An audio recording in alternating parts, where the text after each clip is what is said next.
قرآن و سنت کی روشنی میں بیان فرمایا۔ سیدنا حسین کی زندگی اور واقعہ کربلا کی ساری زندگی میں ایک زندگی کا لفظ ہے آخری اور پہلا، وہ ہے کہ اللہ اور اس کے حبیب کی اتباع۔ پھر چاہے خون کی ندیاں بہ رہی ہیں، نماز کا وقت ہے تو نماز نہیں چھوڑا، سجدے کا وقت ہے تو سجدہ نہیں چھوڑا۔ سارے واقعہ کربلا کا جو نچوڑ میں نے لکھا ہے وہ یہ ہے، واقعہ کربلا نے مردوں نے حق اور صبر کا ساتھ نہیں چھوڑا، عورتوں نے حیا اور پردے کو نہیں چھوڑا۔ آئیں سنتے ہیں ان کی منقبت کہ یہ حضرات کتنے عظیم تھے۔ فنا کے دشت میں راہ بقا حسین سے ہے، گھٹن میں آج بھی تازہ ہوا حسین۔ شیخ الوظائف نے حضرت امام حسین سلام اللہ و رضوانہ علیہ اور یزید کی زندگی کے حوالے سے ایک سبق آموز واقعہ بیان کرتے ہوئے فرمایا، کوفہ میں ایک صاحب رہتے تھے اور وہ کہتے تھے میں حسینی ہوں، خواب لکھا ہے، اور ان کی زندگی میں بہت زیادہ رات کی محفلیں ہوتی تھیں جس میں پینا اور بہت کچھ اور ناچ اور بہت کچھ ہوتا تھا۔ موت کے بعد کسی نے اس سے پوچھا کیا بنا؟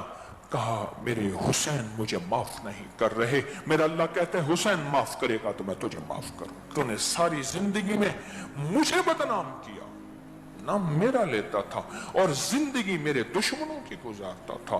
میرے اللہ نے کہا ان سے کہو جا کے جن کا نام لیتا تھا تجھے معاف کر دے، میں تجھے معاف کر دوں گا۔ جیسے بڑا کہتے ہیں نا اچھا ٹھیک ہے تو نے اس کو کیا تھا نا، اسے معافی نامہ لکھوا کے لیا، میں بھی معاف کر دیتا ہوں۔ دنیا کی بھی ریت روایتی ہیں، اللہ کہتا ہے اس کو معاف کر دے میں تجھے معاف کر دوں گا۔ پہلی مجلس کے اختتام پر شیخ الوظائف نے حاضرین مجلس کو حضرت امام جعفر صادق سلام اللہ و رضوانہ علیہ کا بتایا ہوا 7 سلام کا مستند عمل کروایا اور دوران دعا یا سلاموں کا اجتماعی ذکر بھی کروایا۔ 9 محرم نماز مغرب کے بعد دوسری مجلس میں شیخ الوظائف نے اہل بیت سلام اللہ و رضوانہ علیہم اجمعین کی خدمت میں اعمال اور مال کا ہدیہ دینے کے حیرت انگیز فوائد و کمالات بیان فرمائے۔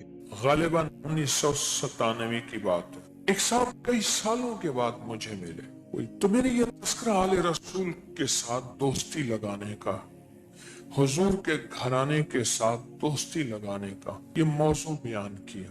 غالباً مجھے یاد ہے آدھا پونا گھنٹہ میں نے اس موضوع پہ بات کی 1997 میں۔ وہ صاحب مجھے کراچی میں ملے کوئی 8-10 سال کے بعد، مجھ سے کہنے لگے آپ کے ذریعے سے تو میں اہل بیت کی زیارتیں کرتا ہوں، ان سے باتیں پوچھتا ہوں، ان سے حالات پوچھتا ہوں، ان سے ان کی زندگی کے تجربات پوچھتا ہوں، حتیٰ کہ میں بیمار ہو جاتا ہوں میری عیادت کو آتے ہیں، میں پریشان ہوں مجھے تسلیاں دیتے ہیں، اور کوئی کام مشکل ہو مجھے پہلے بتا دیتے ہیں کہ تیرا کام اتنے عرصے میں ہوگا، پریشان نہ ہونا، یہ ذریعہ بنے گا، یہ مشکل ٹلے گی، یہ پریشانی دور ہوگی، یہ ہوگا، لہذا تو پریشان نہ ہو۔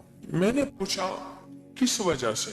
لگا آپ نے بتایا تھا کہ آل رسول کو، اصحاب رسول کو ہدیہ دو۔ کہنے لگے میں نے سب سے پہلا ہدیہ مال کا دیا، میں غریبوں، مسکینوں، فقیروں، ضرورت مندوں کی ضرورت پوری کرتا ہوں، ان کو میں نے مال کا ہدیہ دینا شروع کر دیا اور یہ نیت کی کہ اس کا ثواب حضور کے گھرانے کو پہنچے۔ کہنے لگا ایک تو میں نے یہ کر دیا، دوسرا کوئی پھل خریدتا تھا کہ ایسے گھر بھیج دیتا تھا جو پھل نہیں کھا سکتے تھے، کہتا تھا اس کا ثواب حضور کے گھرانے کو پہنچا۔ مجھے گنوانے لگا یہ چیز، فلاں چیز، فلاں چیز، اور ہر چیز کا میں نے ثواب حضور کے گھرانے کو دیا۔ حضور کے گھرانے سے دوستی کر کے دیکھیں تو صحیح۔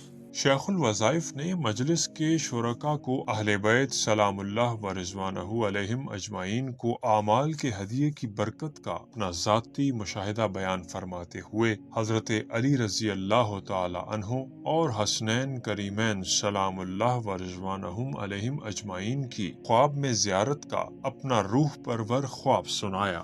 ایک واقعہ سنو۔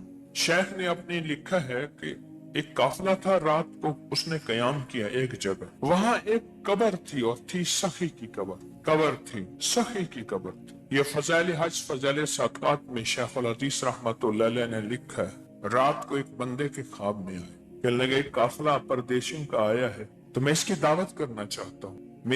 یعنی اس کی وضاحت میں عرض کروں کہ میری سابقہ زندگی میں جب میں دنیا میں تھا، میرے ہاں کوئی آتا اور بغیر کھائے پیے جاتا، آج یہ قافلہ میرے پاس آیا ہے، میں اس کی دعوت کرنا چاہتا ہوں، تو ایسا کر اپنا یہ اونٹ مجھے دے دے، ذبح کر دے، اس سے بہتر اعلیٰ لاجواب اونٹ تجھے میں دے دوں گا۔ اب یہ خواب میں بات چیت ہو رہی ہے، یہ سویا ہوا ہے اونٹ کا مالک، اور اس نے کہا ٹھیک۔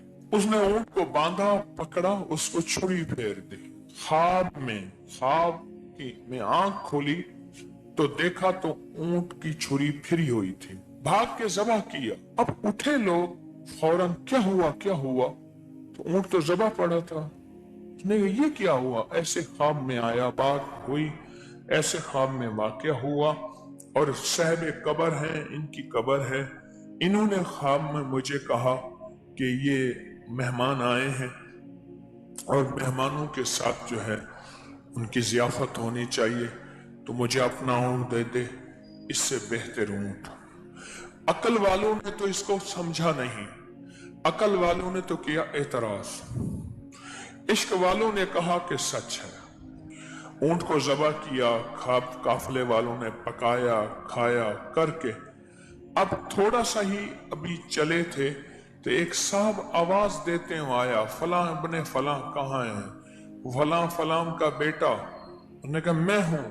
انہوں نے کہا میرے والد صاحب نے یہ اونٹ بھیجا ہے، خواب آئے ہیں والد صاحب کو، اور میرے والد صاحب نے فرمایا فلاں بندہ ہے، اس نے مجھے اپنا اونٹ دیا ہے، اور اس اونٹ کے بدلے اس کو یہ بہترین اونٹ دے دے۔ 9 محرم کی دوسری نشست کے آخر میں شیخ الوظائف نے مجمع کو انفرادی طور پر درود پاک، سورہ اخلاص سمیت دیگر اعمال اہل بیت سلام اللہ و رضوانہم علیہم اجمعین کو زیادہ سے زیادہ ہدیہ کرنے کی تلقین فرمائی۔ 10 محرم نماز فجر کے بعد شیخ الوظائف نے ملک بھر سے آئے تمام عقیدت مندوں کو انفرادی طور پر اسم اعظم کا خاص دم کیا۔ تیز طوفانی بارش کے باوجود مرد و خواتین کے حوصلے بلند رہے۔ عاشقان اہل بیت نے اسم اعظم کے دم اور آخری مجلس سمیت بڑی اختتامی دعا تک تسبیح خانے میں ہی قیام کیا۔ اسم اعظم کے دم کے بعد شیخ الوظائف نے آخری مجلس کے آغاز میں اہل بیت سلام اللہ و رضوانہ علیہم اجمعین کی عظمت کے فضائل اور مناقب بیان فرمائے۔ ابن عباس فرماتے ہیں رسول اللہ صلی اللہ علیہ وسلم کی مجلس میں